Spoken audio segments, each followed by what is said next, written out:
Hey everyone, this is Jake with Jake's Book Reviews. Today we're going to go over Red Rising. This is a very, very good series that was recommended by a coworker of mine. I have completely deep dived into this, and this book has given me the reason for this channel, and hoping to do more of this in the future. This is going to be my first video on this channel. We'll see how it goes. I'm pretty nervous, and I apologize about that. So it's going to be a little awkward for the first video until I get used to everything. So this has been my lifesaver. It's a Bookaroo notebook, A5, with the book pouch or the pen pouches. It's been a lifesaver, and this is what I use to completely analyze this book. And so what this is going to be considered is kind of like the book club version of this video. There's going to be like shorter like shorts or shorter videos about just regular book reviews. But this type of book, and there are multiple out there, will take a complete analyzation.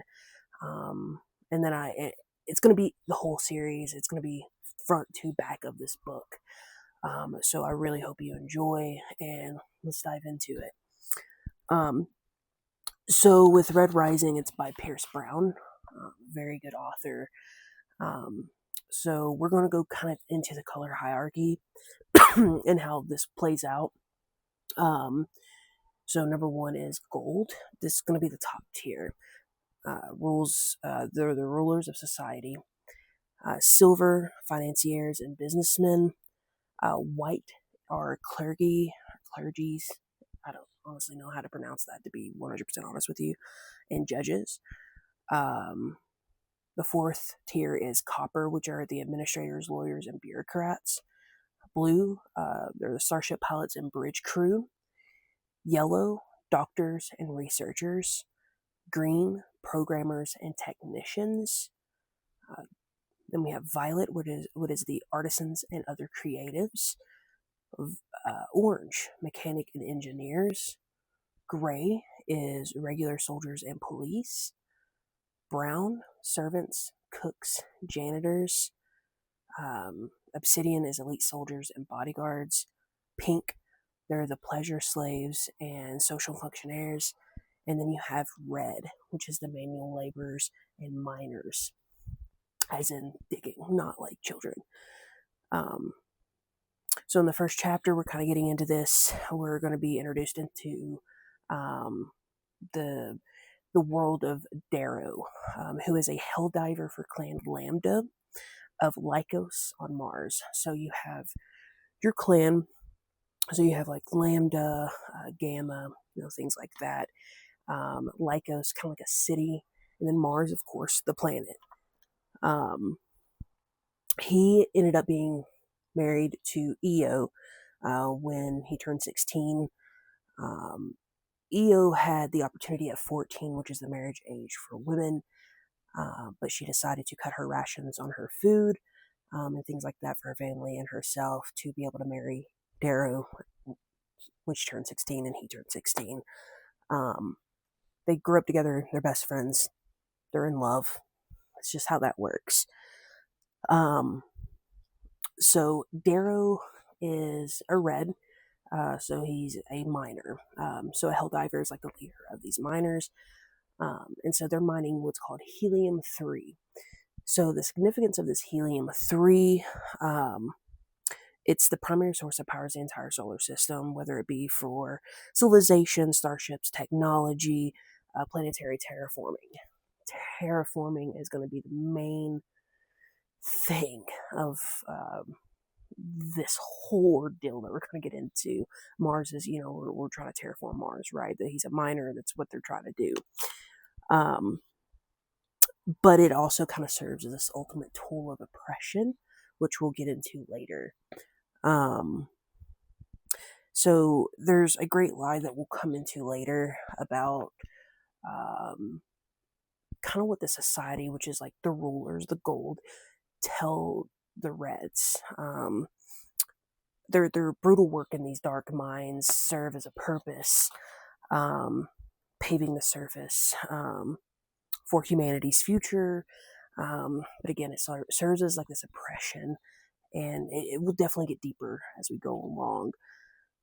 A favorite quote of mine from this chapter is, "Patience is better part of valor, and obedience is a better part of humanity."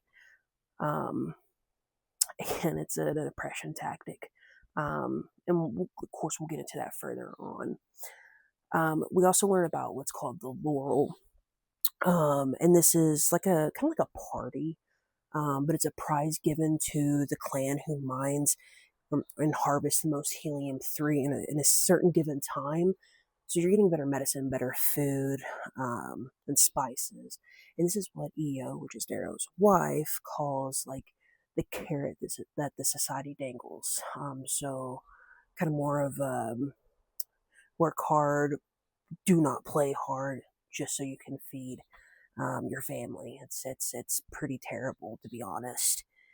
So it's kind of more of an introduction into how Darrow starts. It's just a simple miner, doing what he does, goes home, goes to work, goes home, whatever. And then we get into chapter 2. This is where we start to learn a little bit of Darrow's past. So we get to learn what a fading dirge is, which is a tragic thumping of the fist against the chest, to symbolize the heartbeat of the person that's dying. And it just gets slower and slower and slower until it completely fades out. So we learn of 2 people that this happens to, which is, Darrow's father and a woman whose son stole food. And, of course, you die for that. You get hung for that. And then, of course, she was singing a forbidden song, and we'll get into that again. And that, of course, is a cause of death as well.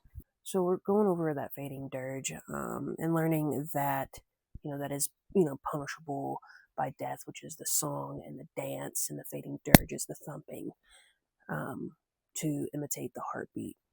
So we learn of a lore that the god Mars was a foot of dance and lute, the parent of tears.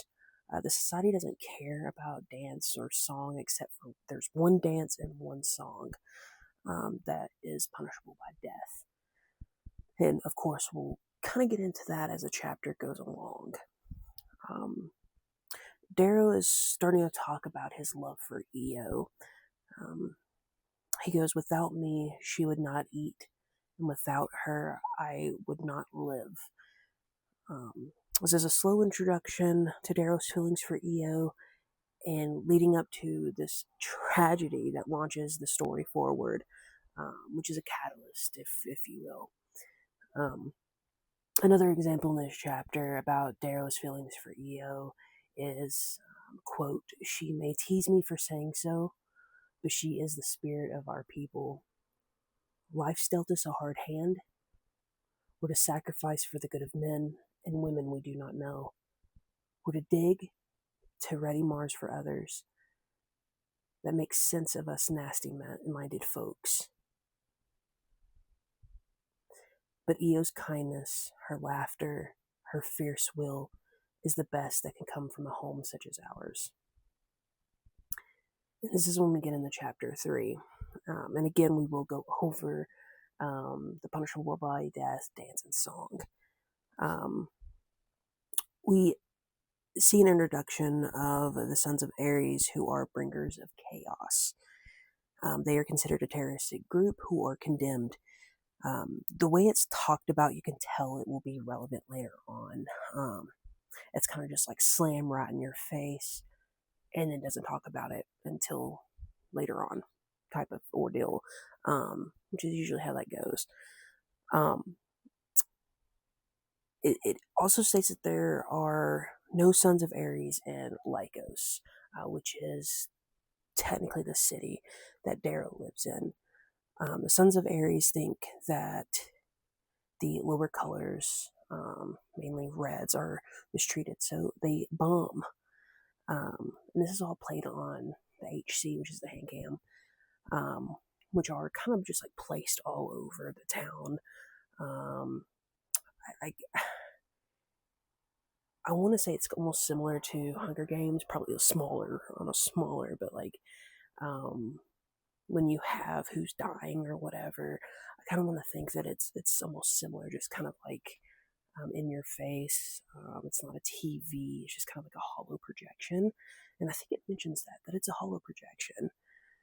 Um, there's a quote in here in this chapter that the gods dance in pairs, obsidians in threes, grays in dozens. Um, we dance alone because alone do hell divers drill. Only alone can a boy become a man. So this is spoken to Darrow.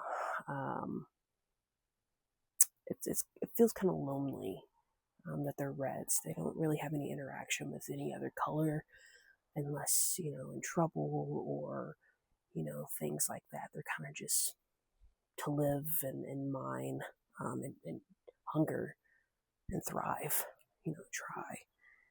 Darrow tells us that by law, they can't bury their own dead, which is now getting into this fading dirge and his father. And that his father had swung from his news for 2 months before the society cut him down and ground his bones into dust. This is really sad. Like I was saying, he was a boy, so Darrow was 6, who's now 16. So this has been 10 years since his father's died. And the day that he died, he did try to cut him down. But his Uncle Nero, his father's brother, stopped him. Darrow ended up with a sort of hatred for his uncle because of this.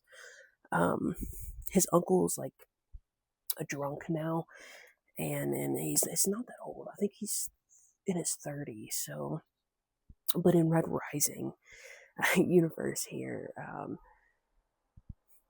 you're old at like 30. You're mining for so long, and your body's just dying out, honestly. So, he's 16. His uncle's in his like 35, I think. That's how old. His father had told him at one point, Darrow's father had told him at one point that he's a mad one. You'll see someday, mad and brilliant and noble. Nero is the best of my brothers. Maybe we'll see a better version of Nero, other than the drunken mess he is now. I really hope so, because really at this point, family's kind of all you have, other than mining. As mentioned earlier, his father died from participating in what they call the Devil's Dance, which is the dance you can't participate in. It's punishable at death. So he died by hanging.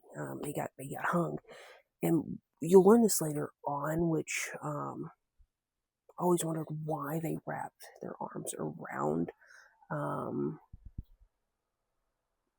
the legs. I couldn't think of the word there. The legs of their loved ones. The loved ones are made to do this because of the gravity of Mars. You get hung, it's not going to break your neck, which is crazy. So the loved ones have to literally wrap their arms around the legs of their loved ones to break the neck and spine. So their loved one will die more quickly. Kind of weird, kind of messed up. So the dancers, it was called a dancers' rebellion. So 9 men had started this dance until the last one got taken kicking and screaming. And he goes on to say that that's his father's legacy, more of like a fuck you type of ordeal. That's all my father left is this dying legacy. And we learned that after all this hard work, by the way, of all this mining, where Darrow mines into this gas pocket after his uncle tells him not to mine, because he's like, Io does this for me. I need to do something for her. Gets all this helium-3. They beat out Gamma by a lot. with helium-3 for this laurel, and Gamma ends up winning. So there's more of a what the hell is going on moment, that Darrow is like, so this, you gotta be kidding me, I busted my ass for this. And then it fades into the chapter 4, where we end up learning that, Gamma wins. And it pissed Darrow off. I mean, and rightfully so. I would be completely pissed off if I worked my ass off and then that happened. But in comes EO to break his anger and asks him to dance. In comes my favorite quote of this chapter. We grew together, and now we're grown. In her eyes, I see my heart. In her breath, I hear my soul. She is my land. She is my kin, my love. You could tell by how Darrow keeps speaking of EO that she is his anchor for everything. Anytime he goes up here, thinking of her brings him down to this level. And not in this weird, toxic, better half type of story. But, it's what we're all missing until we meet our soulmate type of thing.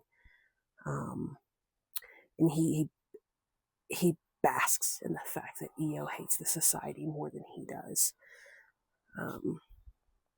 Winning the laurel, by the way, was supposed to be this gift for EO, because she's always, we learn also that she asks Gamma for food, and she's skin and bones. Darrow's 16 and growing, who eats a lot, and she's like, "Oh, I'm not hungry," and so this has kind of gotten into the which led Darrow to getting pissed off in the first place of mining into this helium-3 pocket. So this was supposed to be his gift of, here's some nice fabrics that have been transported from Earth. Here's some food and spices for the whole family. And he got let down completely. And maybe we'll learn why this happens later on. And we'll get into that. But EO has a gift for Darrow. So she ends up leading him into the Weaberry's highest level, where she reveals a bomb had gave way to a ventilation system like weeks prior. Of course, Darrow is the person who's like, "Oh, we'll get in trouble." She's like, "Whatever." And as they make their way through the tunnel, they come up upon grass and trees and the scent of flowers. And there's animals. So this is a huge turning point. They're mining for helium-3 to help terraform. And why is there now grass? Why have they not been told about this? Darrow ends up peering up to see the sky of Mars. He's never seen this before. None of the Reds have ever seen this before. In which he states, "Sky, it was once just a word." That's deep. Imagine seeing something for the first time and being told that none of this exists yet.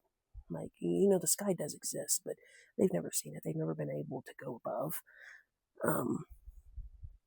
So he falls to his knees and takes in the scent of grass.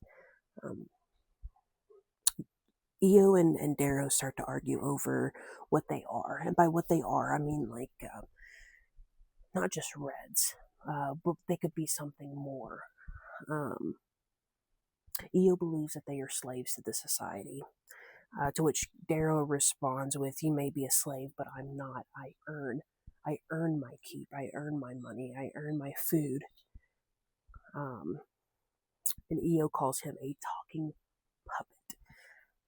Not something you want, your wife to call you by any means.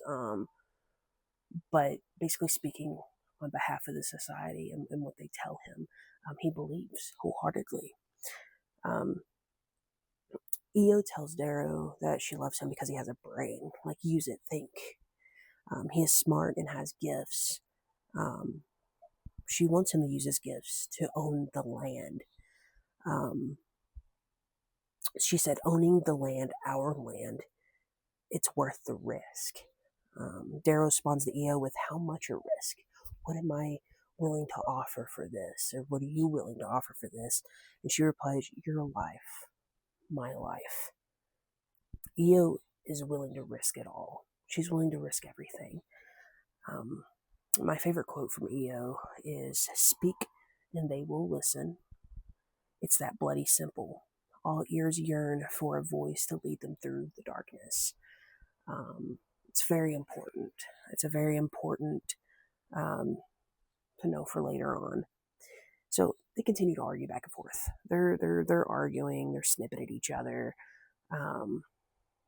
Darrow claims that his martyr father's life or death didn't put food on the table, and then it stole away a father and husband. Like that's his thing. He thinks his father's death is pointless.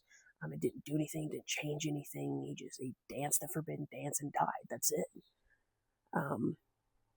Io responds with wisdom, and it's a very important quote. Death isn't empty like you say it is. Emptiness is life without freedom, Darrow. Emptiness is living chained by fear, fear of loss, of death. I say we break those chains, break the chains of fear, and you break the chains that bind us to the golds, to the society. She then says, I live for the dream that my children will be born free, that they will be what they like, that they will own the land that their father gave them. It's very important. She's wanting more. Like, I would say she's asking for the world. She literally is. They busted their ass and giving nothing. They're giving absolutely nothing but bare minimum and scraps. And Darrow responds sadly, I live for you. And she then kisses his cheek and says, you have to live for more. Like, it can't just be for me. It has to be for everyone. Your mom, your uncles, my siblings, everybody. You have to live for everybody. They watch the sunrise together, which is a new feat, right? So weird. Never seeing a sun before because you're in these dark tunnels. And then a voice comes through that says, that's accented, oily, from Earth, mind you. Reds in our gardens. Ain't that a thing? So they got caught. They definitely got caught. So this is kind of like half the turning point here. What's going to happen? So far, like, what have we learned? We're gonna break this down real quick. Darrow may say or think he cares for the many, but his whole existence revolves around Io, which is fair. I mean, you love somebody, you tend to revolve your world around them. Is it healthy? Probably not. But that's, what are they doing? They're mining, they're living, that's it. Io wants him to care for the many. Io is kind of this theme starter here. So she's kind of introducing this theme as we go along. And we have the antagonists, the golds, the society. They're institutionalized. Darrow doesn't want to believe it. He doesn't want to believe that, they're slaves. Io is the exemplifier also to who Darrow needs to become by the end. We talk about like the journey of the eternal journey of the character, which we're going to get into. So what's the wants versus needs here? Darrow wants to provide for Io and have her be his world, but also be completely blinded by his surroundings. We get a glimpse of what he needs through Io to be something bigger than just that. But of course, that's something that we'll find out later on. What he needs to be. And then you have their identity versus their essence. So their identity versus essence. So I guess what I'll start with is like, say, this shard of glass. This is the wound that the character carries around, um, like glass stuck beneath the skin. This could be the event of his father's death, um, a contributing factor as to why he has learned to keep his head down. Um, this could be different though as we go on, but so far this seems to be a good shard of glass, like his father's death. Um, and then, like I said, you have the identity versus essence aspect. Their identity is the result of the shard of glass, what they use to avoid the pain, so their coping mechanism, and their essence is who um, they have the potential to become. We'll see that by the end, possibly, or near the middle. It's never just like uh, you'll know, it'll pop out at your face. And of course, like I said, we don't know this yet, and we may catch glimpses of this beforehand, which is the EO. What she is what Daryl needs to be. So their essence is their true self. Um, so again, we end this chapter with this voice from Earth, like there's reds in the garden, ain't that a thing? So they're not supposed to be there. We know this. So we open up to chapter 5 to a man called Ugly Dan, and 3 tin pots. Tin pots is a derogatory term used by the low reds to call the grays, with thumpers. And thumpers are these kind of like electrified batons. Like you hit somebody, you're gonna, like a taser baton. Eo and Darrow have been completely caught. So Ugly Dan starts hitting Darrow, and he's yelling at him to hit him back. And Eo's telling him to hit him back. But honestly, the smartest thing would be not, and so he doesn't. Either he hits him back and he gets killed, um, or he does it and it's just a lashing, right? So he plays it smart there. This is probably the dumbest thing that EO could have done, which is scream at Darrow to hit him back. Not worth it in my point of view. So here we go with EO telling Darrow what he should be and what he should do. What exit could they have had to begin with? So that's just another thing, a pointless death, and it would have proved Darrow right, like a martyr's death, like it would have done nothing, absolutely nothing. Then they spend 3 days in a jail cell, like completely separated, until they are able to actually see each other.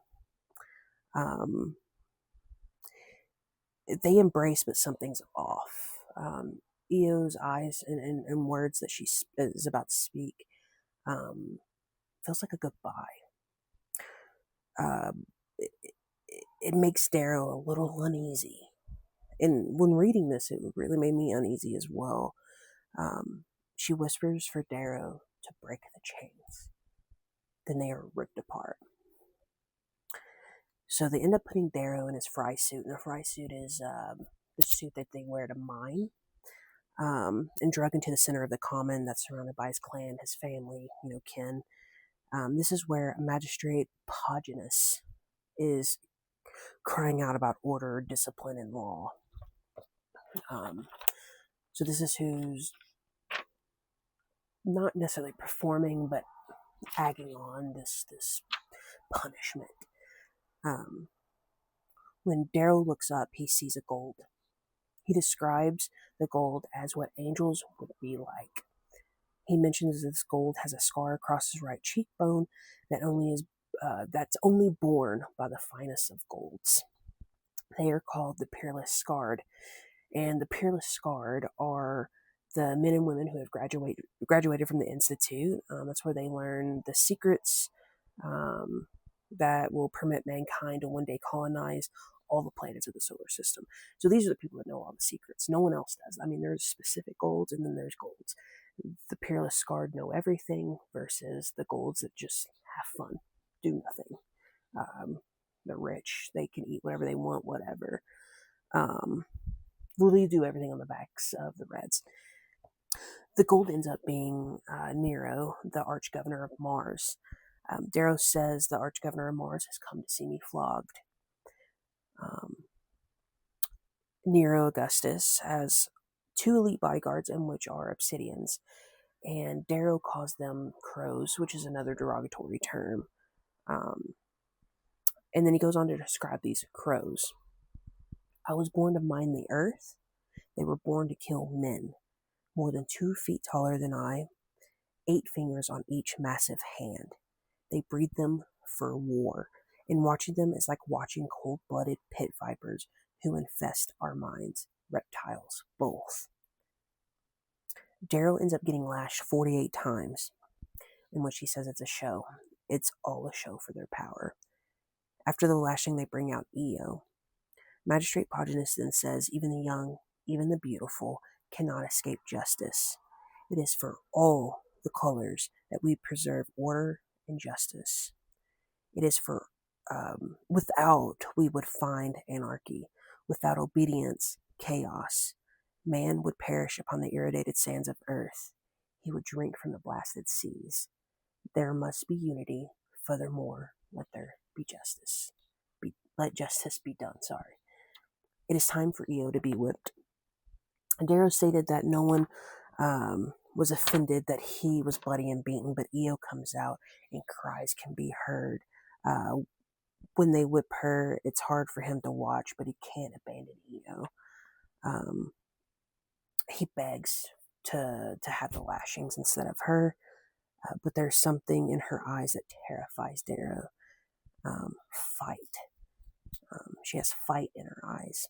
He begs for her not to do this. As the 13th lash falls, he looks into her eyes one last time. She then begins to sing her song. The song is forbidden, and it's a song Darrow has only heard once before. They will kill her for this. Augustus descends on golden grab boots to watch more closely. And so grab boots, you can float. So it's gravity boots. It's pretty obvious gravity boots. You can go up and down.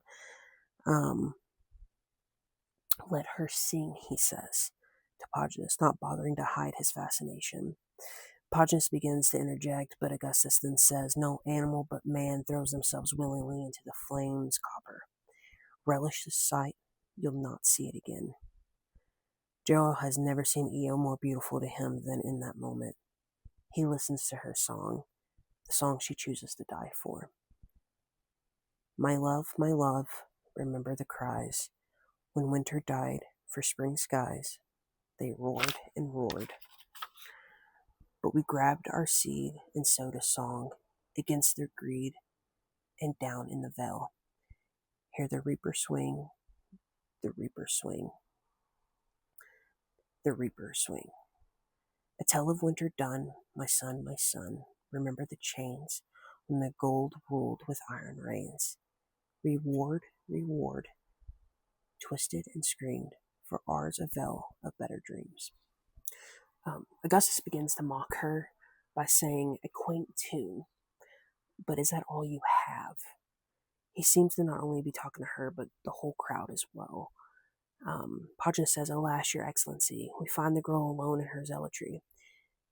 'Tis clear her opinion is an outlier, an outcast. Mayhaps we should proceed. Augustus replies idly, yes, have an appointment with the Archos. Hang the rusty bitch, lest she continue to howl. So Io's about to be hanged. She pulls out the hemanthus, which is a blood lily Darrow gave her, and clutches it in her hand. She mouths to Darrow, live for more, and then screams, break the chains. Darrow rushes forward to cradle her legs, like we mentioned earlier, where they have to pull down so they can actually break the necks of their loved ones. The masses start the fading dirge. Then the golds fly away like it doesn't matter to them. Darrow's mother later on dresses his wounds, but he is lost. He's grieving. He just lost his wife. Io's father, Lauren, and his brother, Kieran, guard his door. He says to keep company, but he knows better than that. They're there to protect him from himself because he doesn't want to die. I think that's also a pretty normal feeling. Darrow sneaks out a tunnel he dug as a kid and heads toward the common. And earlier I said hand can. I don't know why I said that's hollow can. Um, it's the one that projects the 3D video, kind of like the Hunger Games is what I was talking about. It's playing Eo's death and Darrow's flogging over and over and over again. This is an attempt to show the futility of disobedience. They somewhat succeed, but they're playing her song as they show Eo dying and his flogging. It shows her as a martyr, a young girl's pretty song silenced by the rope of cruel men. So Darrow's confused by this. Like, why would they play it that way? It doesn't seem like disobedience to him. He's like, this is a martyr. She's dying for what she believes in. So again, this doesn't make sense to him.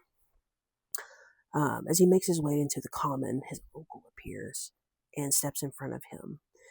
Darrow tells him that he is his father's son, stupid and vain.